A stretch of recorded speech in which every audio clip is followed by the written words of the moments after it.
Yo tengo 66 años y nací en Moreno. Y cuando era adolescente y joven, más chico, teníamos orgullo por Paso del Rey. Y teníamos una laguna, además. La laguna daba al río y nos bañábamos ahí. Nos escapábamos de nuestras casas a la tarde y nos bañábamos. Había un campo de ciruelas. Había muchas plantas de ciruelas en esa laguna, que ahora hay un barrio que es en la calle Luther King y Las Tugue. Entonces, donde está el supermercado, que los de Paso del Rey lo deben ver, enfrente del barrio del Hogar Obrero, eso era una laguna y estaba lleno de plantas de ciruelas. Pero a 3 cuadras teníamos el río Reconquista, que en el año 66 se inundó. Y en mi casa llegó 1,5 metros de agua. Y ahí construyeron esta represa, el Rollero, y nunca más se inundó. Pero todavía en ese tiempo había botes y venía gente de Capital a bañarse al río. Pero ya estaba en la Curtiembre, que está ahora en Paso del Rey, en ese tiempo era una fábrica de aviones, que se llamaba Pampero. Y también teníamos orgullo por eso. Pero después vino la Curtiembre, y la Curtiembre en esa época empezó a contaminar el río. No la única, porque venía desde Luján, de la cuenca del río, el arroyo del Durazno y todos esos lugares, todas las empresas que había contaminaban. Sumale a eso los camiones, los tanques atmosféricos, que tiraban hasta ahora, inclusive siguen tirando los residuos cloacales que sacan de las casas. Ahora hay cloacas, pero antes había pozos ciegos, pozos negros, como le llamaban. Y eso hizo que ese río, que para nosotros era un orgullo, y lo jugábamos y paseábamos, se empieza a contaminar.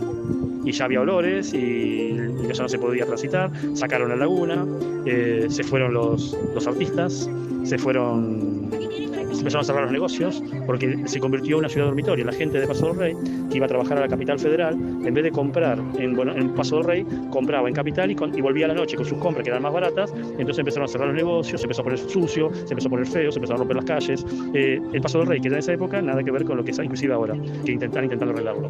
El río, empezamos una lucha, empezamos con la contaminación. Por eso contaba acá recién que en una filmación se navegaba el río Reconquista con bote y se probaba con peces cuánto tiempo duraban y no llegaban al minuto de vida, se lo tenía ahí en el agua. Era tremendo, tremendo. Hay una película que se habría que buscarla de Luis Brunati, que la dirigió él, que cuenta toda esta historia. Bueno, después una vez nos enteramos que era el segundo río más contaminado de Latinoamérica después del Riachuelo. O sea que de un río prácticamente navegable en botes y que se podía bañar la gente, terminó siendo un río totalmente contaminado. A partir de ahí creo que en la administración de Cafiero se empezó a limpiar el río, a partir de toda esa lucha que tuvimos. Y bueno, se estuvo como limpio. Así que esa era la historia de mi adolescencia en el río. Hola Bere, ¿cómo estás? Bueno, te cuento yo cómo es esto de, yo hace 42 años que vivo acá. Mi mamá junto con mi papá vinieron a vivir acá sobre la calle Obrien y La Ribera, en el año 74, cuando se casaron. Luego fueron de a poco haciendo la casa. Cuando se mudaron acá, eligieron Paso del Rey porque mis abuelos, que vivían en Flores, tenían una quinta acá a 1,5 cuadras de mi casa, una casa quinta que era la casa quinta de los fines de semana. En ese momento Paso del Rey era considerado como un lugar para descansar, porque todas las casas que había acá eran casas quintas. De hecho, todavía hay casas quintas que no fueron vendidas, muchas fueron vendidas y loteadas, todavía hay muchas casas quintas.